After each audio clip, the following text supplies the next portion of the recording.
dia, bem-vindos ao Agronacional, um programa que mostra histórias incríveis do agronegócio. E você vai ver daqui a pouco. Mas você sabia que resíduos ou sobras de matérias-primas podem ser transformadas em energia? A cana-de-açúcar é um bom exemplo disso. Uma planta fina de formato cilíndrico e fibrosa com folhas longas. Falando sobre análise de solo de maneira conceitual, pode parecer que é algo difícil, mas não. Além de ser muito simples, é acessível e todos os pecuaristas que pretendem o que precisam fazer podem fazer sem nenhum problema.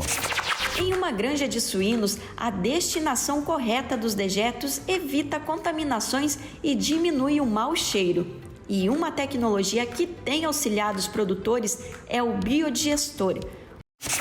A CPR Verde é um documento que permite a negociação de entregáveis ambientais, ou seja, a negociação de ações como a de preservação de nascentes, biodiversidade, redução de gases do efeito estufa a partir de títulos verdes que representam a floresta em pé ou a mata nativa existente em uma determinada propriedade rural ou até mesmo em reservas legais.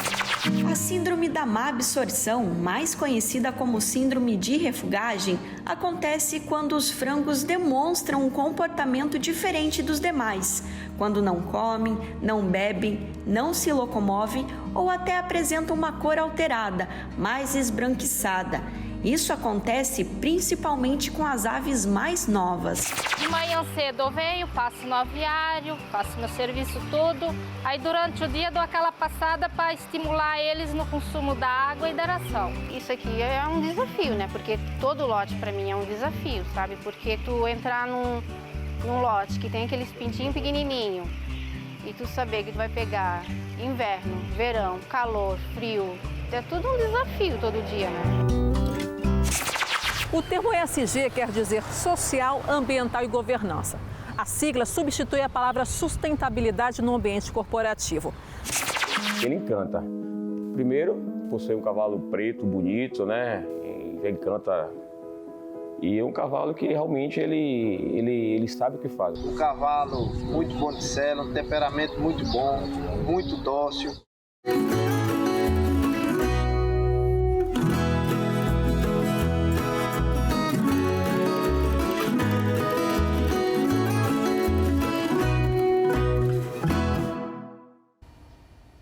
Olá, você está assistindo ao Agronacional, um programa da TV Brasil em parceria com o Canal Rural.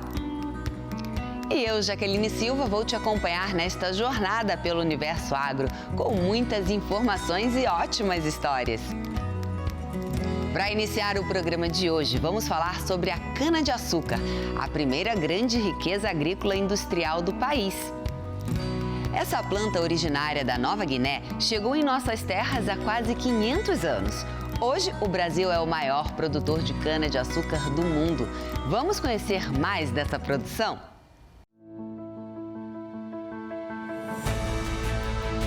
A verdade é uma só. Tudo que tem vida, para realizar um trabalho, precisa de energia. Você já imaginou se ela não existisse? Melhor deixar essa possibilidade apenas na imaginação.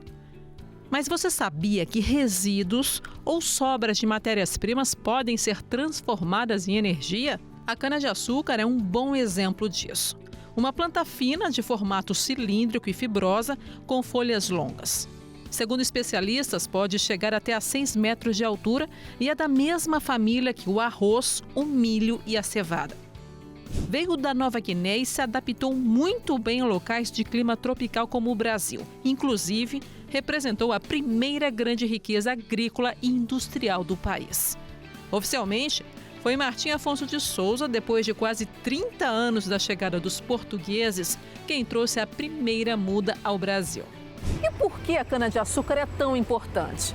É que além dela ser matéria-prima para produtos como o açúcar e o etanol, os seus subprodutos e resíduos geram energia, fertilizantes e até ração animal. E tudo isso começa no canavial. No canavial, a cana é plantada a partir do próprio caule, conhecido como soqueira. Assim, tem início uma nova planta.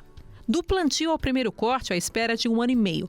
A rebrota cria condições de colheita 4 vezes ao ano, com cortes ocorrendo a cada 12 meses, um a cada safra. Começando, pelo preparo do solo, hoje a gente tem todo um estudo para conservação e manejo do solo, pra gente não...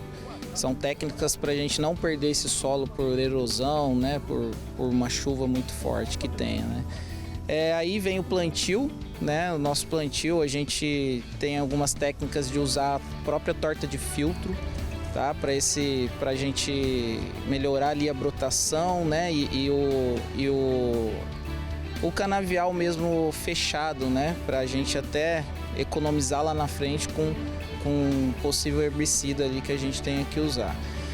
Falando já na parte de tratos culturais, a gente tem o uso da nossa vinhaça, que é um subproduto aí hoje bem utilizado ali para fonte de nutrição, Aí a gente acaba economizando em adubo mineral, E também a gente hoje tem uma vinhaça enriquecida, a gente chama até de vinhaça V-Power, tá? Então a gente concentra esse potássio, é uma vinhaça mais rica, em potássio, e junto dela a gente também coloca,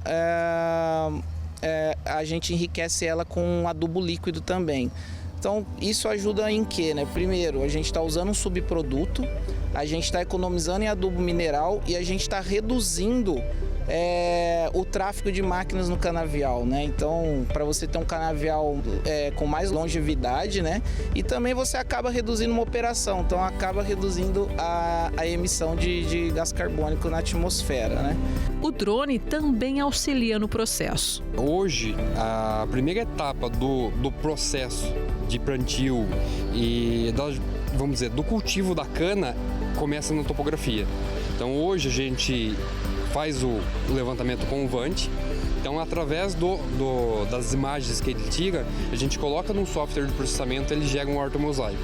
Então a gente tem, a visão que hoje, da terra, a gente não consegue enxergar muito, do alto a gente consegue enxergar todas as bacias do terreno, e aí que a gente começa o projeto digital no talhão, na fazenda em questão que vai realizar o plantio. A gente começa com a conservação, com a sistematização da área, aí em sequência vem o preparo, vem o plantio e aí em contrapartida vem a colheita. Só que o Vant, hoje na agricultura, antigamente, o tempo que eu demorava, muito tempo para vistoriar o canavial inteiro, hoje com a imagem, em horas eu consigo saber um resultado da saúde do canavial e da vitalidade dele. E quando o assunto é o combate a pragas, um manejo integrado entra em cena. A gente foca bastante no manejo integrado, que é aquele manejo quando a gente utiliza a cotesa para o controle da broca, da cana-de-açúcar, certo? É tradicional já no setor esse controle biológico, mas a gente não abre mão dele, porque além de favorecer, ter um controle racional da praga, a gente também tem uma sustentabilidade ambiental no nosso negócio. É muito legal conhecer um pouco mais sobre a história da cana-de-açúcar e perceber a evolução do plantio no Brasil, E para você ter um bom plantio, é essencial ter um solo fértil. Existem várias técnicas para torná-lo produtivo. Uma das principais etapas é a análise do solo, a ação que permite identificar quais são os cuidados específicos e nutrientes necessários para garantir a fertilidade do solo.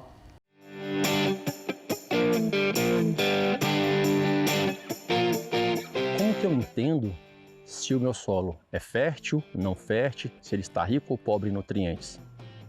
A maneira em que eu determino isso é através da análise de solo. Eu vou ter ali os parâmetros químicos e físicos que correspondem a esse solo. Ainda que eu tenha parâmetros conhecidos, que são indicadores de que esse solo não está fértil, não está apto, ou que ele precisa de correção ou de adubação, é através da análise de solo, com as coletas que eu faço e em laboratório, que eu vou ter a determinação dos nutrientes em que estão, de modo equilibrado ou não, e também vou conseguir determinar a quantidade de nutrientes que eu preciso adicionar naquele solo E daí eu traço as minhas estratégias de como fertilizar, com quais fontes e em que modo e quando, para que eu possa ter aí um solo fértil e que me propicie uma forrageira produtiva.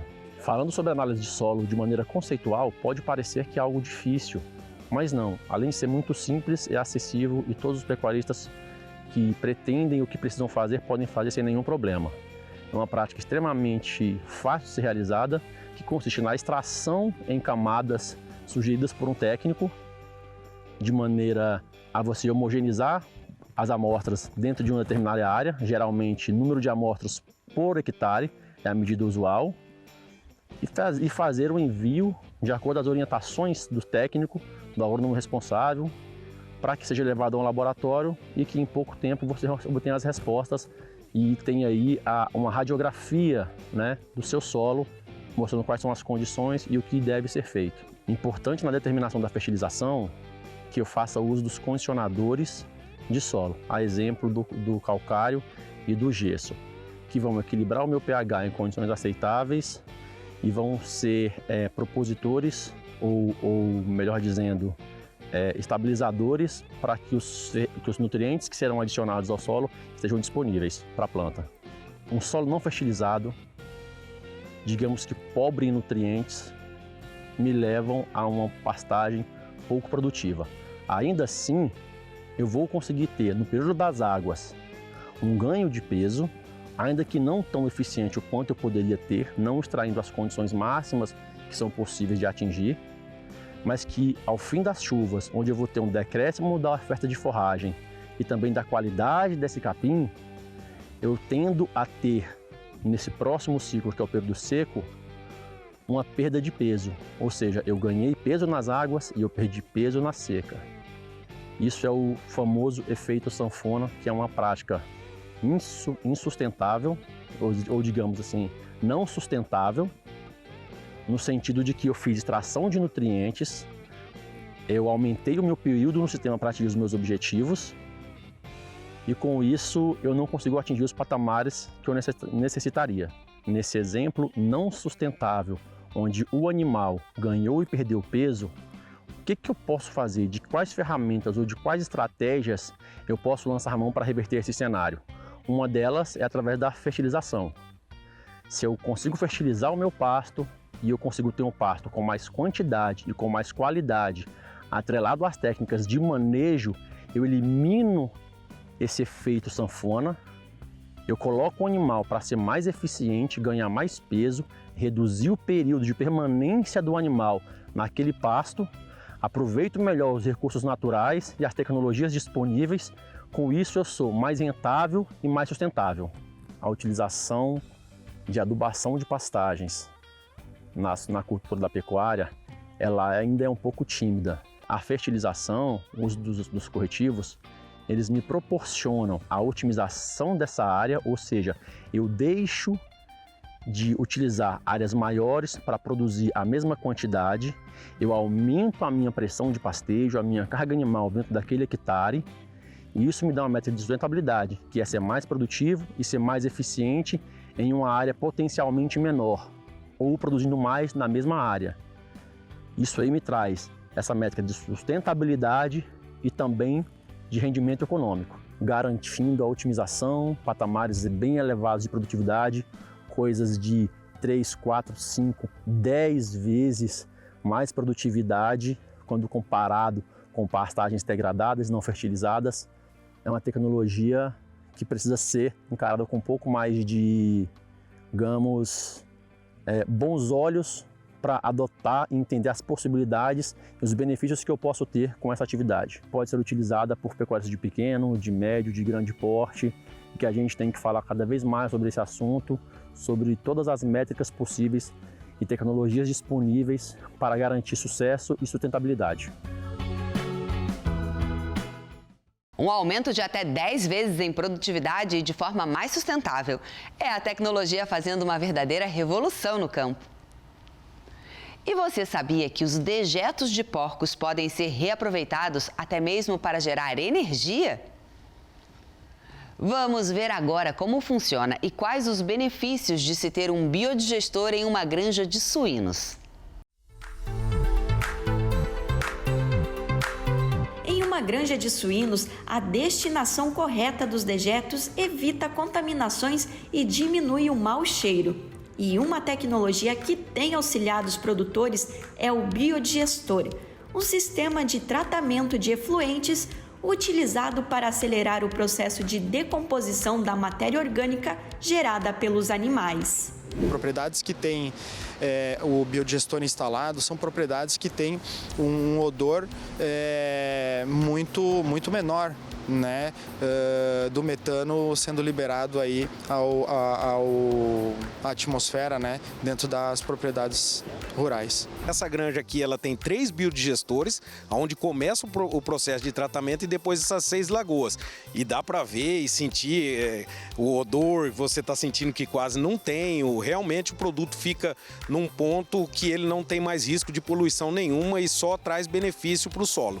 Os efluentes podem ser tratados através de um sistema convencional de lagoas anaeróbicas ou através de um sistema de biodigestão anaeróbica, que nada mais é que uma lagoa escavada, onde se coloca uma manta inferior e uma manta superior, e esse dejeto dentro dessa lagoa, ele fermenta, né? Ele gera produtos secundários, que é o biogás e o biofertilizante, e aí se tem todo um sistema de biodigestão anaeróbica formado através dessa cúpula onde é feita a fermentação desses dejetos. A biodigestão anaeróbica é o processo de decomposição da matéria orgânica do efluente líquido dentro do biodigestor. O processo funciona da seguinte forma: os dejetos dos suínos são gerados no galpão e canalizados através de um sistema de tubulação até chegar no biodigestor, ou melhor, na lagoa. Ali começa o processo de fermentação e decantação do dejeto. É assim na propriedade do Eduardo. A primeira lagoa é a parte pastosa, onde dá o metano. Então ela é decantada, por gravidade passa para a segunda lagoa e por gravidade passa para a terceira lagoa. Ao chegar na terceira lagoa, praticamente a amônia, o gás metano está quase eliminado, né? E fica-se uma água mais leve.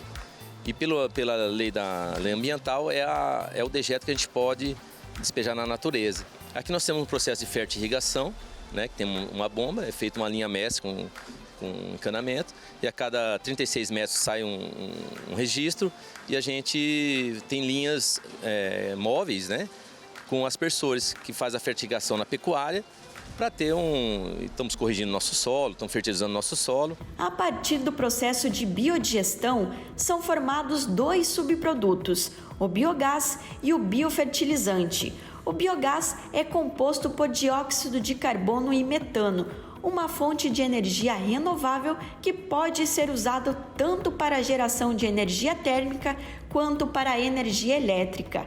Isso pode se tornar economia para o produtor. A energia elétrica hoje, ela representa algo na casa de 20, 22% do custo de produção. Então ele é um custo impactante, né, relevante, e a gente precisa olhar com carinho para ele. O biodigestor, ele é uma alternativa para a gente mitigar um pouco desse custo, né? Ele, a partir do momento que a gente tem esse incremento todo nas taxas, nas tarifas de energia elétrica, o biodigestor ele vem se mostrando cada vez mais viável, cada vez mais competitivo. A energia produzida pelo biogás abastece 40% do consumo da granja dos irmãos Boigues. Isso daí, se transformando em reais, vai ser próximo a R$45 mil gerados só através do gás. Já o produtor Marcelo criou uma mini usina elétrica através da implantação do biodigestor. O nosso dejeto com a captura do biogás alimenta a nossa mini usina e nós temos energia elétrica suficiente para atender a demanda 100% da propriedade. E temos excedente que possibilita a alimentação de uma segunda propriedade com a mesma capacidade. A partir do sistema de tratamento do biodigestor, nós continuamos o nosso tratamento através de lagoas de decantação e no final do tratamento nós utilizamos o dejeto para fertirrigação de pastagem. Além da produção da energia elétrica, há uma tendência em transformar o biometano, que é um produto derivado do biogás, em combustível sustentável. Esse mesmo para locomover veículos à base de combustíveis fósseis. Nós teremos uma revolução na produção do biometano no Brasil. Eu acredito que o biometano vai se tornar um combustível relevante para o Brasil e para os brasileiros e competitivo com o carro elétrico, inclusive para abastecimento de motores, e competitivo com o fotovoltaico para a produção de energia elétrica, com uma energia limpa e que inclusive nós tiraremos um problema que hoje o mundo olha para o metano com a mesma gravidade do carbono quando a gente fala das mudanças climáticas do mundo. Nós vamos resolver isso na suinocultura através desse trabalho do biometano, transformando o que seria numa percepção de um problema, se transformando numa solução e mais do que uma solução, agregando valor em toda a atividade de produção de suínos. Hoje a gente tem projetos de biodigestores com viabilidades em torno de 3, 4 anos. Dependendo da escala da propriedade, até num período menor. Então, é algo extremamente vantajoso, né, do ponto de vista econômico e do ponto de vista ambiental também, né? Quando eu acabo convertendo o metano, que é liberado através da fermentação do dejeto nas esterqueiras, para a atmosfera, e eu faço essa captura realizando a queima deste metano, eu transformo ele em CO2. Esta queima, esse processo de transformação do metano em CO2, ele reduz o potencial de poluição da atmosfera em torno de 28 vezes. Práticas sustentáveis que retornam financeiramente. Além de você dar sustentabilidade ao negócio, porque você está utilizando um subproduto que é gerado pela atividade, isso eu acabo transformando ele em financeiro, em dinheiro, né? Nós temos a viabilidade da granja, que é a rentabilidade com os suínos, né? Que é através da conversão dos lotes, e aqui a parte posterior, né? Que viabiliza mais ainda o investimento. Que nós vamos fertilizar nosso solo, tanto para a agricultura como para a pecuária, e consegue viabilizar a propriedade ainda mais.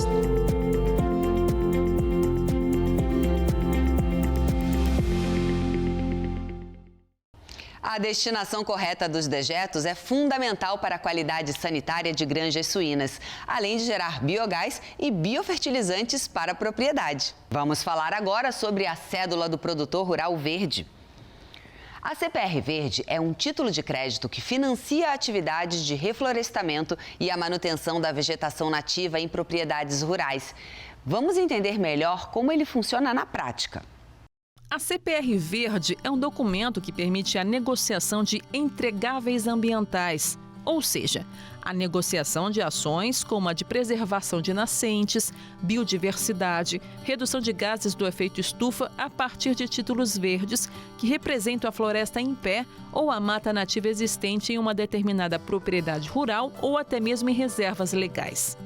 Em outras palavras, é o chamado pagamento pela floresta em pé, em que o produtor rural, que preserva a vegetação nativa, recebe recursos financeiros em troca.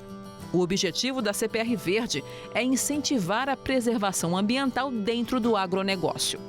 Na prática, funciona assim. Um produtor rural que tem um projeto de conservação da mata nativa, por exemplo, pode transformar essa iniciativa em um ativo a ser negociado com uma empresa ou instituição que queira fazer uma compensação de carbono ou proteger determinada área de interesse da biodiversidade. Para ser negociado, esse título tem que receber uma certificação de um ente independente. Essa certificação deve atestar, por exemplo, a quantidade de carbono que pode ser objeto da CPR Verde. Com a certificação em mãos, as duas partes vão definir as cláusulas referentes ao ativo ambiental, incluindo, entre outros pontos, as formas de pagamento, que pode ser feito também por uma conta-garantia. Vale lembrar que a CPR Verde pode ser emitida por produtores rurais, associações e cooperativas. A legislação determina ainda que os documentos com valor acima de R$ 250 mil tem que ter registro e que tal obrigatoriedade vai passar a valer para todas as cédulas emitidas a partir de 2024. O governo federal estima que esse mercado pode envolver até 30 bilhões de reais em operações em um período de 4 anos. Uma ótima iniciativa que recompensa os produtores rurais e ajuda na preservação do meio ambiente, né? E agora vamos saber o que é a síndrome de refugagem, como ela afeta as aves em uma granja e quais os cuidados que os avicultores devem tomar para evitar essa doença.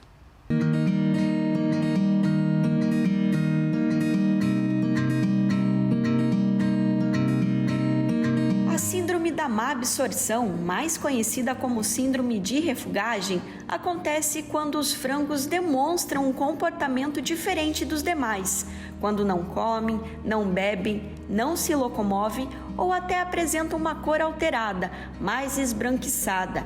Isso acontece principalmente com as aves mais novas. Ela acontece principalmente nos primeiros dias de vida. A ave, né, ela diminui o consumo de água, diminui o consumo de ração, ela diminui a absorção, né, de nutrientes. Aí ela fica, vamos dizer assim, desparelha, ela não consegue atingir o seu potencial, né? Ela vai ficando para trás das outras, ela vai ficando desuniforme, ela fica com as penas arrepiadas, bico torto e no futuro ela refuga, né? Em outras palavras. O produtor deve ficar atento ao comportamento dos pintinhos, por isso é importante que ele caminhe pelo aviário. O produtor tá lá todo dia, né? Ele já a primeira coisa ele vai observar que as aves não, como é um ciclo muito rápido, ela de um dia para o outro, né? Ela vai ficar diferente das outras, né? Ela não vai crescer igual as outras. Ela vai ficar com as penas arrepiadas, ela não vai tomar água, ela vai diminuir o consumo de água, de ração, né? Então é bem visível, né? Um dos fatores da síndrome da refugagem é o manejo mal realizado pelo produtor. Eu vou citar vários exemplos aqui, né? Por exemplo, o manejo incorreto de bebedouro, manejo incorreto de comedouro, falhas em aquecimento, amônia na cama, no alojamento, dimensionamento errado de pinteira, qualidade de cama, né? Tudo isso pode influenciar na refugagem das aves, né? Quando ele nota que a ave já refugou, não tem outra coisa o que fazer a não ser a eliminação dela. Só que antes disso, né? Antes de refugar, né? Ele tem que fazer, vamos dizer assim, um manejo correto para que essas aves não refuguem, né? Esse é o primeiro passo, né? Antes de alojar, ele tem que deixar tudo certinho para que a ave chegue no aviário e não refugue. É o que a produtora Marina faz, logo na chegada dos pintinhos. Eu vim falar um pouquinho do procedimento aqui no aviário, quando a gente está alojando e recebendo os pintinhos. A ideia é o procedimento para evitar a refugagem das aves. Então, o primeiro cuidado é o aquecimento. A gente cuida, então, 24 horas para evitar que saia o conforto térmico da ave. A gente tenta manter, então, esse conforto. Aquecimento, né? Ele tem que bater muito em cima de aquecimento, ele tem que manter um bom aquecimento dentro da tua granja, né?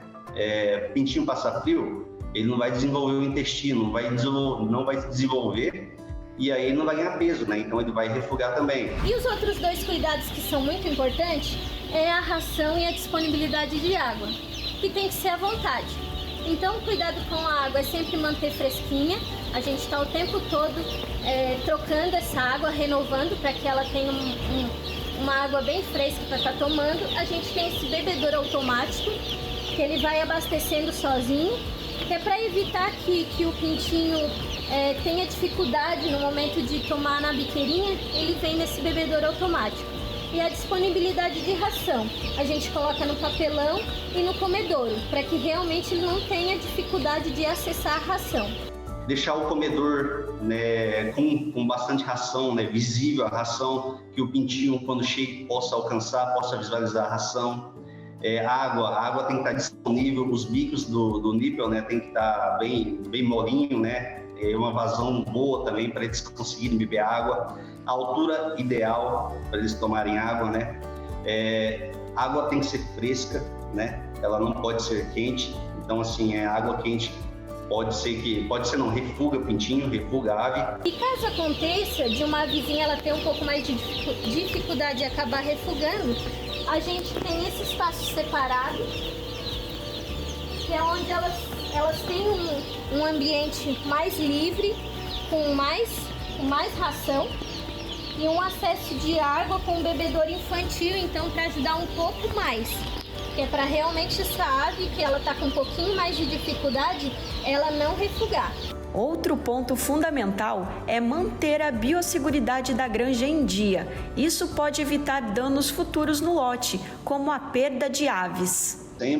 Sempre trabalhar junto com a biosseguridade, né? Para evitar a entrada de algum patógeno, alguma outra coisa na sua granja, para evitar a refugagem, evitar a eliminação no futuro, né?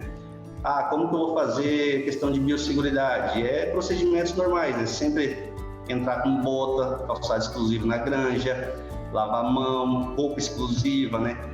Cloração de água, muito importante, não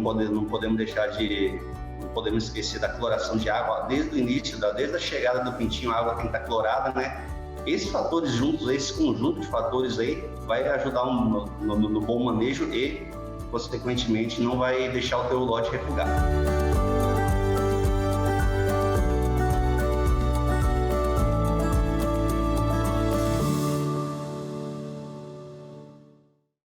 É super importante esse acompanhamento do avicultor para evitar a perda das aves e garantir uma boa produção.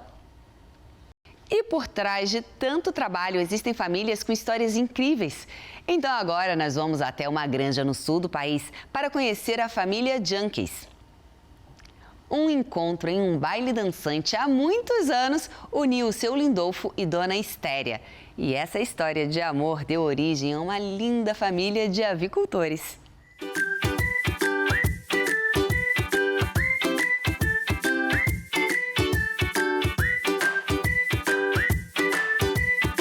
Isso foi numa tarde dançante que a gente foi. Aí a gente se encontrou e se viu um outro, gostou, começamos a dançar. Conversando, vamos tomar uma cervejinha e aí continuamos, né?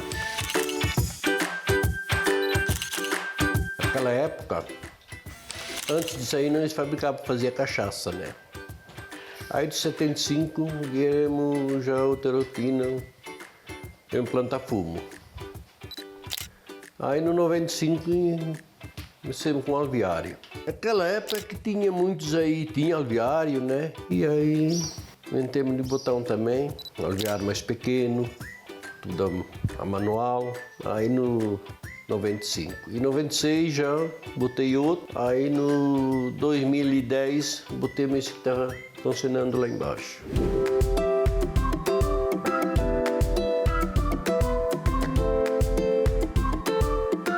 Meu pai, minha mãe e meus irmãos, meus outros 2 irmãos. Hoje só eu e meu irmão e meu pai trabalhamos na avicultura, né? É a Márcia, que é a mais velha, aí é o Ademar e é o Ademir, que os 2 são gêmeos daí.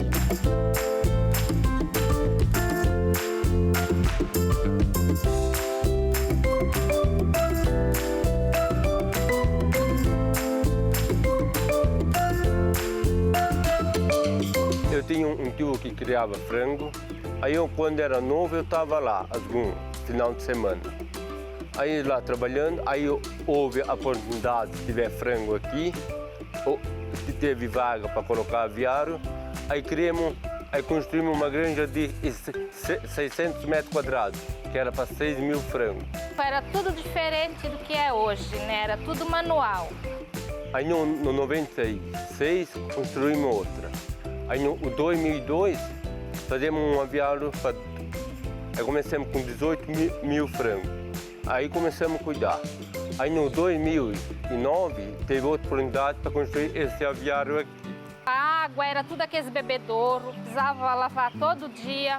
E a ração era tudo nos tubulares, precisava todo dia colocar a ração. E hoje já não, hoje já é tudo automático, é bem mais prático. Dentro da aviária eles são muito determinados, muito trabalhadores, muito esforçados. De manhã cedo eu venho, passo no aviário, faço meu serviço tudo.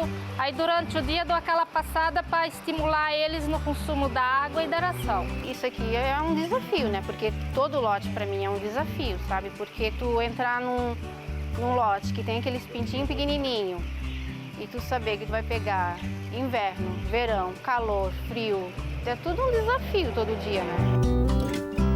Sempre quando eu venho aqui, eles sempre estão dispostos a aprender, sempre mais. O resultado deles é muito bom e a gente sempre busca junto com eles a melhorar ainda mais esse resultado para que eles colham bons frutos, né? Todo o manejo, todo o cuidado, tudo que precisa, né, para o frango. Eles evoluíram bastante, tanto em questão de ganho de peso, conversão alimentar, e a gente sempre junto ali, que nem eu falo, eu venho fazer as visitas e no meio da visita a gente conversando, no meio do aviário a gente vai observando os pontos que a gente pode melhorar. Tu saber que no final ali tu vai entregar um frango de boa qualidade e daí chegar o técnico e te dar um parabéns assim que tu fez um bom lote, para mim para mim é gratificante. É um serviço que a gente faz aquilo que a gente gosta.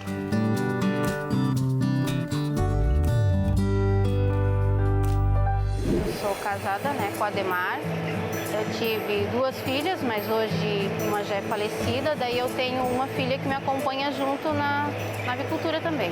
Eu pretendo continuar morando aqui, continuar os aviários. A gente se conheceu em 2002, eu morava em Blumenau.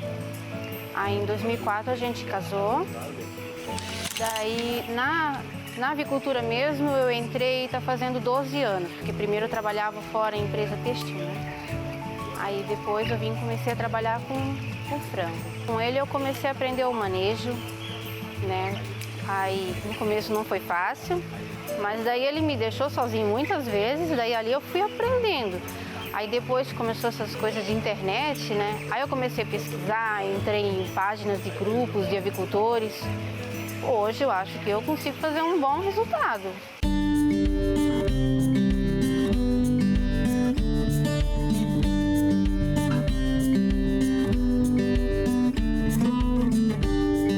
Eu segui o ramo daquilo que o meu pai me deixou.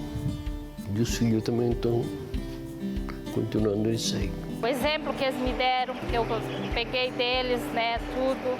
Hoje eu sinto orgulho deles. A família hoje é tudo.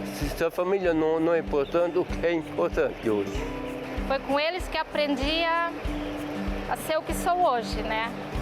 Dedicação, vontade de trabalhar, muito amor no que faz. Chegar um dia não visitar um neto, um filho, já parece falta alguma coisa. Tendo a família toda bem com saúde é tudo.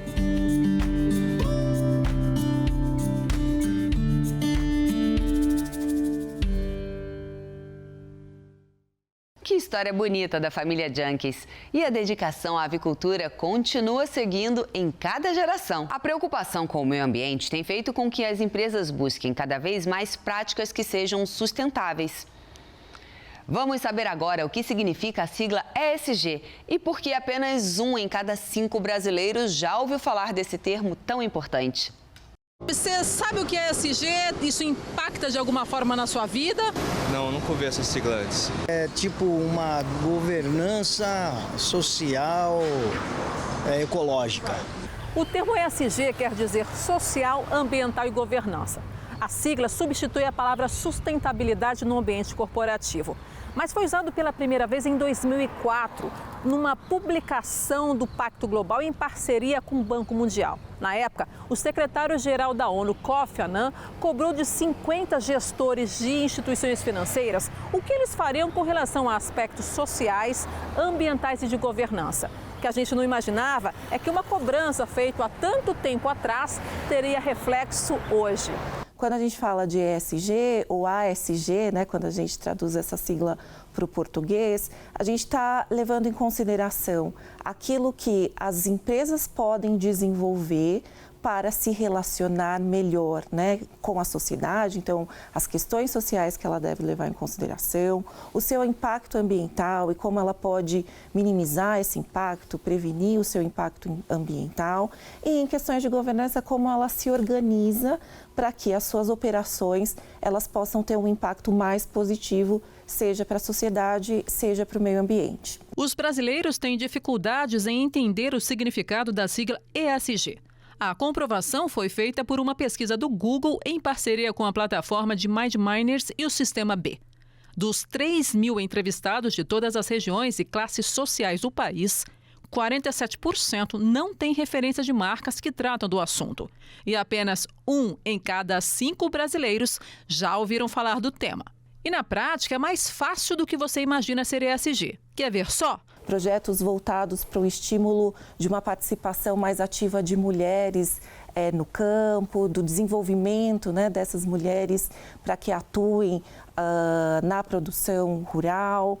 A questão da governança, ela está relacionada às práticas, né? Práticas íntegras, práticas éticas e também a questão da inovação, né? Do desenvolvimento de novas tecnologias que ajudem a resolver questões críticas, né? Ambientais, sociais, né? Na medida em que a gente tem riscos, né? Relacionados à escassez hídrica, à questão, né, do impacto de resíduos. Então, a gente hoje verifica que há, sim, né, muitas medidas sendo tomadas nesse sentido de um melhor aproveitamento dos recursos, de um melhor desenvolvimento do campo, né, e isso faz parte dessas discussões das questões ESG. E você aí, sabia o significado de ESG? Que bom que, mesmo sendo uma novidade, muitos produtores rurais e empresas brasileiras já adotam essas medidas sustentáveis, inovadoras e com responsabilidade social. Agora nós vamos conhecer mais uma história de sucesso de um cavalo manga larga marchador. O Imperador GLJ foi campeão de marcha picada na 39ª Exposição Nacional. Vamos ver?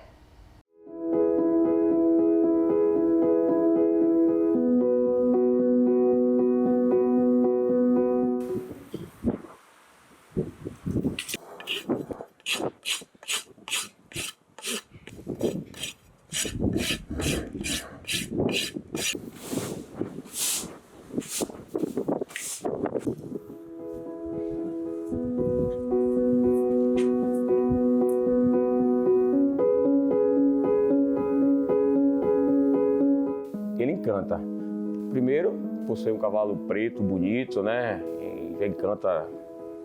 E é um cavalo que realmente ele sabe o que faz. Um cavalo muito bom de sela, um temperamento muito bom, muito dócil. Um cavalo muito diagramado, clássico de marcha, que nem diz eles, né? O cavalo vem para brilhar e aquele brilhou mesmo, né? Um excelente cavalo, isso aí não tenho o que dizer dele não. Top mesmo. Ele é filho do embaixador do Porto Azul, a mãe Moeda da Pedra Verde. Era um potro, né, com uns 2 anos, maerado.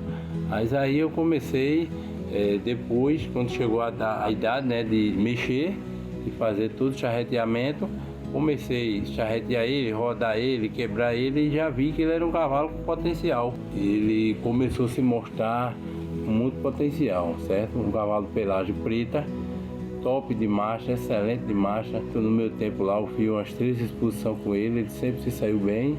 E pela pista dele, em Carpina, com o Vitor julgando, foi o campeão de marcha. Foi castrado porque o patrão queria fazer um cavalo de sela para a patroa, para a esposa dele.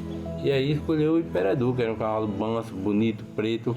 E era um cavalo excelente para andar, de sela, conforto diferenciado.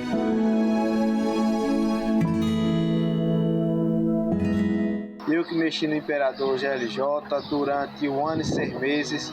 Um cavalo muito bom de sela, um temperamento muito bom, muito dócil. Saí com ele para exposição de 2021, fui campeão com ele na Festa do Cavalo aqui, em Gravatá.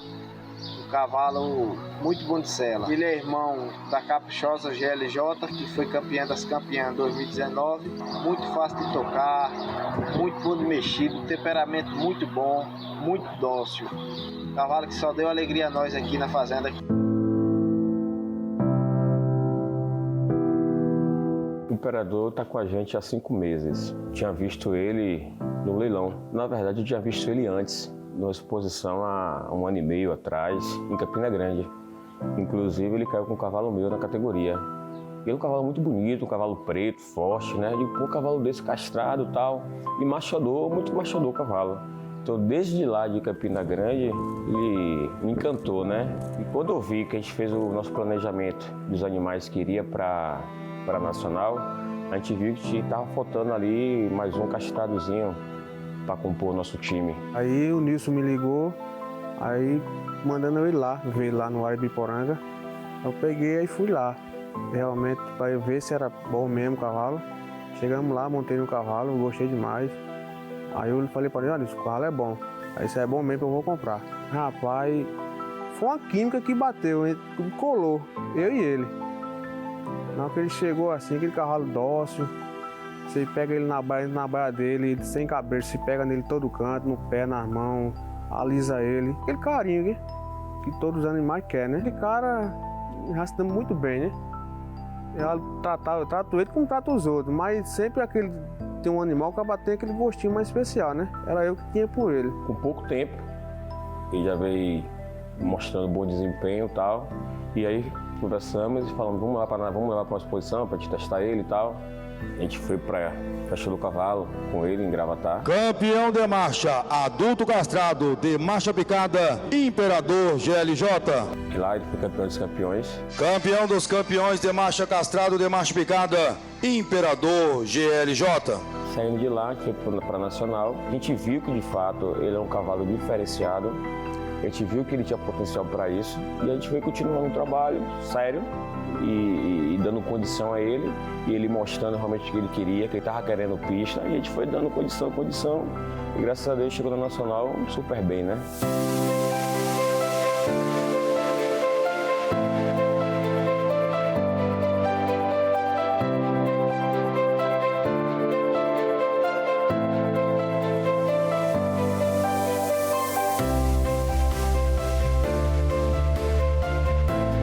Categoria difícil, rapaz, ele tava naquela categoria, a gente viu que ele tava pronto, tinha aquele potencial de chegar lá e ganhar.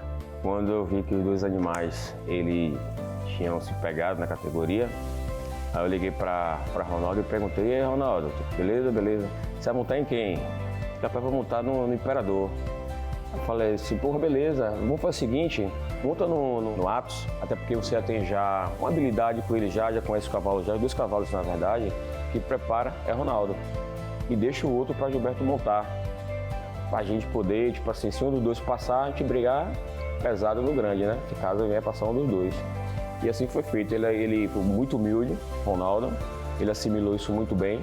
Aí ele passou o Imperador para Gilberto montar e ele montou no Atos. O melhor apresentador do Brasil, só Gilberto, toca ele aí e vamos ver se a gente ganha com ele aí. Uma coisa interessante na vida, principalmente da gente, é essa carreira, né, que a gente, nesse longo do tempo, eu acho que você vai construindo uma experiência, um aprendizado, é uma escola, né? Mas o cavalo estava muito bom, bem equitado, fácil de conduzir. Méritos para Ronaldo, né? Confiava nele já, né? Ele confiava, chegar lá, ele ia ganhar Nacional, não ser campeão. Era difícil, né? Começou um pouco nervoso no começo, depois que o juiz começou a montar nele, ele relaxou, ficou tranquilo, aí ele fez uma boa prova. Aí ele passou na categoria, unânime no árbitro lá. Ele foi campeão, o outro foi até primeiro prêmio de marcha. Ele não estava lá ainda na Nacional, assisti pela televisão, né? Torcendo, sofrendo. Só que eu vi que ele estava andando muito bem. Ele disse, pô, essa caninha tá bem, viu? Tá se destacando aí. Eu torcendo por 2, né? Claro, os 2 é escuro, né? Tanto o Atos quanto o Imperador. Só que ele realmente mostrou que ele é diferente. A gente fez a dobradinha, né? Já começamos bem, né? A Nacional, né?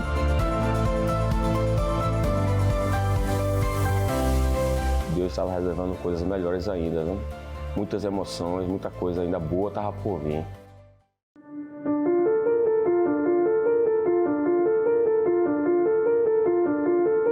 No grande campeonato, os amigos, né? Os amigos falam, rapaz, o cavalinho tá muito bem e tal. É o favorito, campeão dos campeões. Favorito na boca do povo, né? Vamos ver em pista, né? Campeão de marcha picada, cavalo castrado, é Imperador GLJ. Criação de Gerson de Aquino Lucena Júnior. Exposição de Nilson Santos Souza, Aras Escuro, Limoeiro, Pernambuco. Apresentado pelo Ronaldo. Tentou logo 2 categorias para ser ele. Aí o campeão bom, cavalo emachador, naturalzinho. Aí eu digo, vamos tentar passar o nosso, para ver se a gente vai ganhar com ele. E vamos brigar com esses 2 aí. Todos os outros 2, eu só observando. E o meu é diferente de todos os 2 dá. Aí os rapazes, aqui os 2 vai dar alguma coisinha aqui, viu? Aí o árbitro decide o cavalo, falava para mim, o cavalo é muito bom, machador, bom de sela. Aí já fica com aquela esperança já, né? Ele andou para ganhar. Assim como ele andou muito bem na categoria, quando foi no grande campeonato também, ele falou assim, ó, eu tô aqui, viu? Não esqueça de mim não, viu? Campeão dos campeões nacional de marcha picada castrado 2022 é Imperador GLJ. Criação de Gerson de Aquino Lucena Júnior, exposição de Nilson Santos Souza, Aras Escuro, Limoeiro, Pernambuco. O coração quase sai pela boca, né? Todos os resultados é emocionante demais, então esse não seria diferente, né? Imagine, campeão dos campeões. É um título máximo de nossa raça, né? Isso aí é uma coisa que não tem palavra, né? Meu primeiro título campeão dos campeão, me emocionei na hora, agradeci a Deus por esse momento. Tudo que eu precisava e queria tanto ganhar esse título, aí chegou lá e Deus me honrou com a nossa equipe toda, né? Vem de tratador, do cabo que bota o capim, entendeu? Veterinário. Aí todo mundo unido, a equipe unida vai longe, né? A equipe tem que trabalhar em círculo, né? Porque não adianta você querer fazer isso, eu vou fazer tudo. Você não consegue. Tem que ser em equipe, unida, humilde, que daí as coisas surgem da melhor maneira possível, né? Tudo é emoção, então você fica ali o tempo todo ali na vibração, no nervosismo, mistura tudo, sentimento tudo ali de uma vez só. A sensação foi tão boa que eu subi de joelho. Eu agradeci a Deus e subi de joelho. E principalmente chegar lá naquele solo sagrado da Gamileira lá, difícil que é, né? Aí o cara quando ele ganha, vem na mente o que já vem por trás, né? O sofrimento, o cara no sol quente, dedicado, entendeu? Feriado, domingo é domingo, acaba agarrado. E faz por amor, né? Tem que gostar. Tem que gostar e botar pra cima e dar certo, né? O cavalo que se preparou para isso, né? Ele se preparou para esse momento. É o trabalho que foi desenvolvido por você, pelo Criador, que chega ali e você fala, pô, graças a Deus estou no caminho certo, né? Olha para aí. Olha o selo do seu trabalho, olha aí a prova que você realmente está fazendo a coisa certa. Então, nada mais justo, ele realmente mereceu esse título. Para ele foi muito importante. Nada supera o trabalho, né? Você trabalha com seriedade, transparência, as coisas acontecem, né? Deus abençoa sempre e os resultados aparecem. Já está descansando agora e esperar passar aí esse momento que ele fica, né, bloqueado. Depois disso, a gente vai retornar tudo novamente para a pista, né? Quem sabe, né? E fazer novamente campeão dos campeões aí, da CBM ou até nacional, não sei, né? Tudo pode acontecer, né? Bicampeão dos campeões nacional. Já pensou? Vamos sonhar, né? A gente sonha e Deus realiza.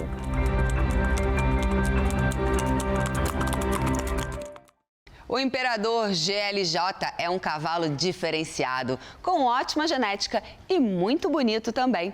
Parabéns aos criadores do Aras Escuro. E esse foi o Agro Nacional, uma parceria da TV Brasil com o Canal Rural. Na semana que vem estamos aqui de novo te esperando com mais notícias sobre o mundo do campo.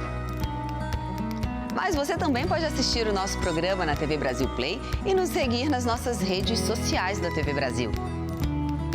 Obrigada pela sua companhia e até semana que vem. Tchau!